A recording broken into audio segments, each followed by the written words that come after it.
My father froze at the airport when a man in a Navy suit handed him a thick envelope with my name printed across it. Derek, my brother, stood beside him, pale, pretending it wasn't happening. 4 days earlier, they'd laughed while I walked out of my mother's dining room after my brother said, "You're not part of the family. Don't show up." I didn't shout. I just left. And now here we were, their world unraveling exactly the way they'd designed mine to. Before I tell you what really happened that night, hit like and drop a comment telling me where you're listening from. Have you ever drawn a line with family and refused to erase it? I remember that Sunday like it was supposed to mean something. My mother called it family dinner the way she always did, as if the word alone could fix the cracks.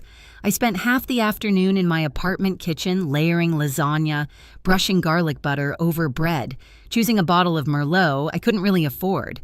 It wasn't about the food. It was my peace offering, my proof that I still cared enough to show up. Their house smelled like cinnamon candles and old photographs too sweet, too staged. The laughter I heard from the doorway died the second I walked in. My father looked up from his phone, nodded once. My mother smiled the way she smiled at polite neighbors. Derek. My brother had his arm thrown over the back of his chair, bragging about his new business deal, the one I'd quietly kept afloat 3 times already. I set my dishes down, the steam fogging the plastic table runner, and waited for someone to make room. No one did. Dinner unfolded like it always did, chaotic, loud a performance with no audience for me. They talked about the upcoming family reunion in spring, tossing dates and hotel names around as if I wasn't sitting right there. I listened, nodding, where I was supposed to heart pounding harder than it should have. I didn't want an invitation. I just wanted acknowledgement.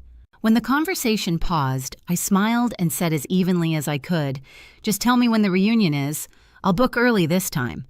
The words hung in the air for a second too long, then fell flat. My mother's fork scraped her plate. Derek didn't look up. My father cleared his throat and asked if anyone wanted more bread. I should have been used to it by then, the way they erased me in plain sight, but something about that moment made the air feel thinner, sharper. Maybe it was the effort behind my calm voice or the way my mother refused to meet my eyes.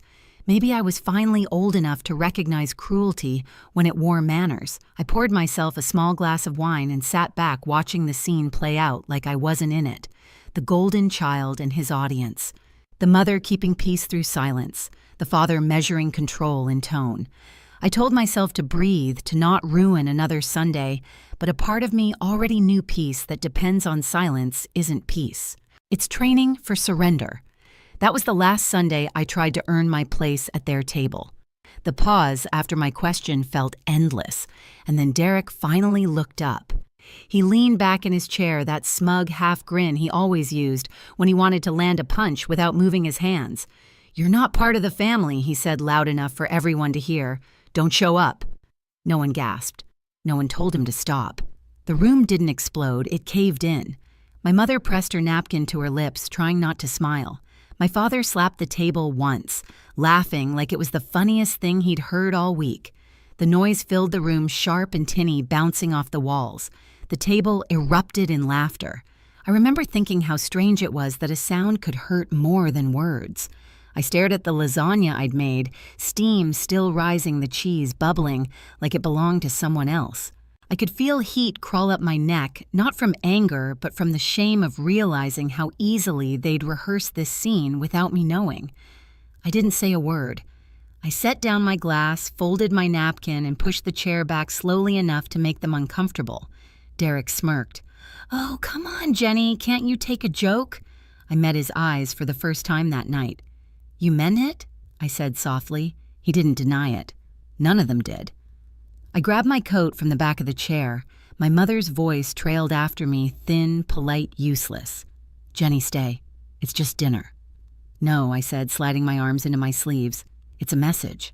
I got it. The air outside was freezing, the kind that stings your eyes.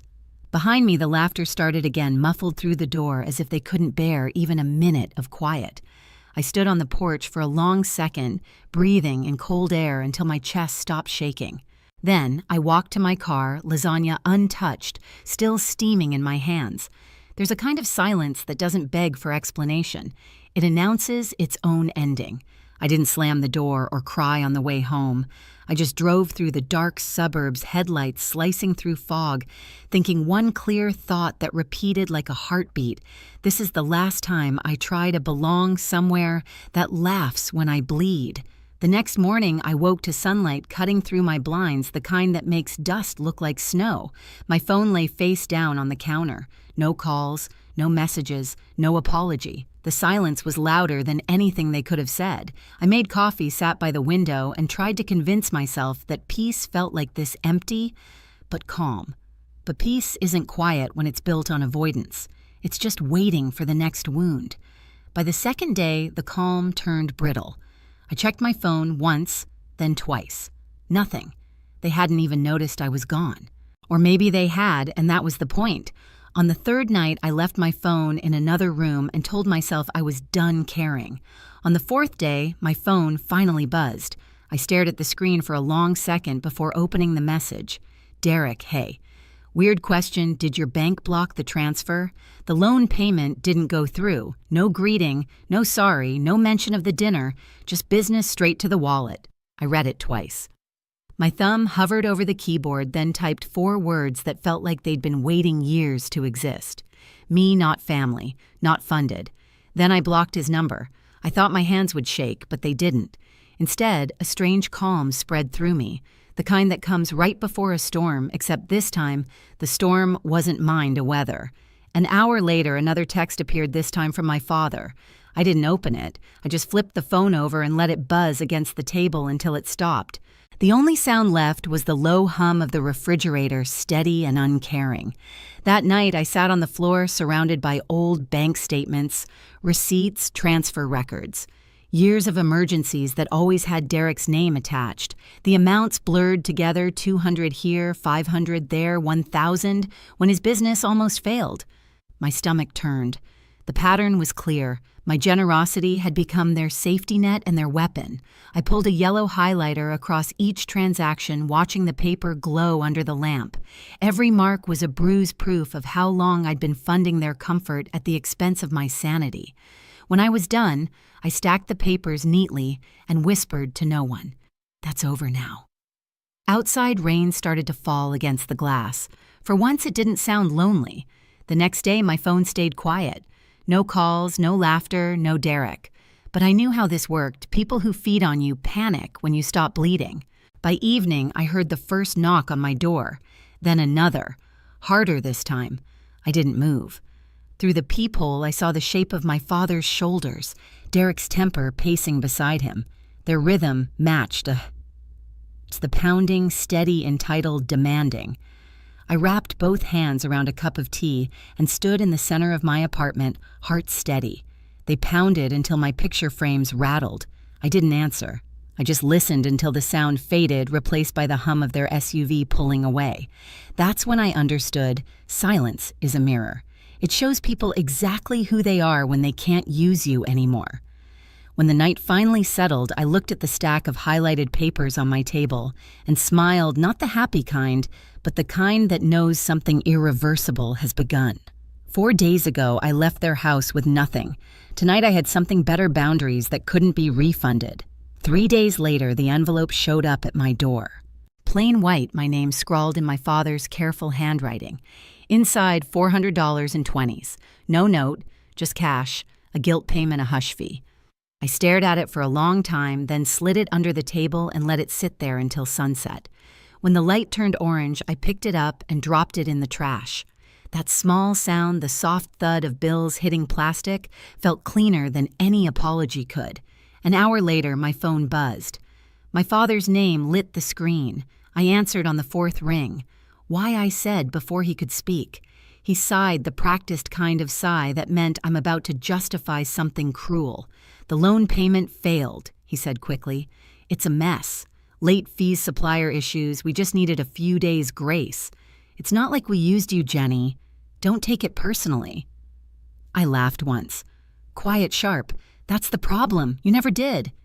He said my name again, softer, like that could fix it. I hung up. After that call, I stopped pretending this was about money. It wasn't. It was about ownership. They'd built a world where my worth depended on what I gave, Now they were watching it collapse. That night, I opened my banking app. Every emergency transfer, every Venmo, every favor that somehow became a debt. $20,000 over 2 years. I printed every statement until the printer whined in protest. Then I highlighted every transaction tied to Derek.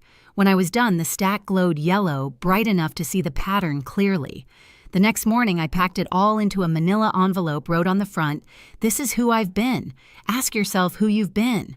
I dropped it in the post office box and didn't pay for tracking. If it got lost, that meant it had already done its job. By that afternoon, their calls doubled. My mother left voicemails full of tremors that sounded rehearsed. "Things got out of hand, sweetheart. Come for lunch, we'll talk." Then another at midnight, "Family gets through things, Jenny. Derek's under so much pressure. 4 mentions of family in 1 minute, like a spell." On the 5th day, an email came. Subject: repayment plan. It was a spreadsheet, color-coded, ridiculous. Derek listed amounts he might start paying back next year. At the bottom, he wrote, "Let's move past this. We're family, right?" I stared at the word family until it blurred. That's when the call came from a number I didn't know. "Miss William," a calm male voice. "Thomas Reed Greenlight Legal. We're confirming your co-signature on a $10,000 business loan for Derek William." My pulse stopped. "Excuse me, it appears your signature's on the document," he said. "We're verifying before processing. I never signed anything." A pause. "We've noticed inconsistencies. You won't be held liable. We'll be in touch." When the call ended, I just sat there staring at the wall. My hands trembled not from fear, but from clarity. They hadn't just taken my money, they'd taken my name. I called a lawyer I knew from work, Ms. Parson. Her voice was steady sharp. "This isn't misunderstanding," she said. "It's identity fraud. Stay calm. Document everything. We'll handle it quietly." That word quietly made sense. People like them thrived on chaos. Silence was how you beat them. So I documented everything. Every voicemail, every forged bill, every payment I'd made in good faith. I labeled the folder paper cuts, small wounds that finally bled the truth. The next morning, my lawyer sent the cease and desist letter to Derek's business address. 2 hours later, I got an email from him. "You think you're better than us now? You'll regret this." I didn't reply. Instead, I drove to Grandma's cottage, the only place that ever felt safe. She opened the door before I knocked. "Took you long enough," she said. Her voice didn't need to ask what happened. When I told her everything, the dinner, the forgery, the threats, she didn't flinch. "They'll always take you for granted if you stay on the ground," she said, pouring tea. "Stand up and they'll call you tall like it's an insult." Outside, rain started again. "What should I do?" I asked. She looked at me, eyes steady. "You already did it."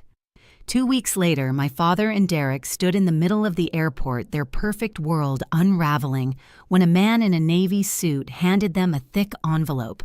With my name across it, summons, official, and final. I wasn't there to see it, but Ms. Parson texted me one line that said, "Enough. They've been served." I stared at the message, feeling nothing like victory, nothing like guilt. Just the quiet relief of someone who finally turned the lights on in a dark room. For the first time, I didn't owe anyone a single thing. When the dust finally settled, the silence didn't feel heavy anymore, it felt earned. The legal mess untangled exactly the way it should have. Derek's fake loan was voided, his business accounts frozen. My father tried to argue, but every lie left a trail of paper with his signature on it. Ms. Parson handled it all with surgical calm. She didn't gloat, and neither did I. Justice doesn't need applause, it just needs to work. I didn't check on them after that. I didn't have to. News traveled through whispers. Derek's business collapsed. My father's credit ruined my mother, avoiding neighbors who finally stopped believing her misunderstood family stories. One night, my mother called. I almost didn't pick up, but something in me, the part that still remembered her hands braiding my hair, made me answer. Her voice was softer this time, stripped of performance. "I'm sorry, Jenny," she said, voice breaking, "for all of it, for not protecting you, for letting them use you." I didn't cry. I just listened. When she asked if I'd come to the reunion, I said, "No, Mom. I can forgive you from here." She didn't argue, just whispered, "I love you," and hung up. That night, I sat on my balcony wrapped in a blanket that smelled like rain. The city lights flickered below, steady and uncaring. I looked at the envelope of receipts on my table, the proof of everything, and slipped it into a drawer. Some truths don't need to be revisited. They just need to exist. I made tea, turned off my phone, and breathed. For the first time in years, peace didn't feel like something I had to buy. It felt like something I'd built with silence boundaries and the courage to stop bleeding for people who never noticed the wound. I used to think peace meant everyone getting along. Now I know it means walking away and still wishing them well. My family's reunion went on without me, their table perfectly set, except for one empty chair in the middle. That space said everything I never had to. If you've ever had to choose yourself over people who kept taking, I hope this reminds you, silence isn't weakness, it's recovery. Thank you for listening to my story. Tell me where you're watching from and if you've ever had to draw a line with family. Your stories keep this space honest. And don't forget to hit subscribe. There's more truth where this came from.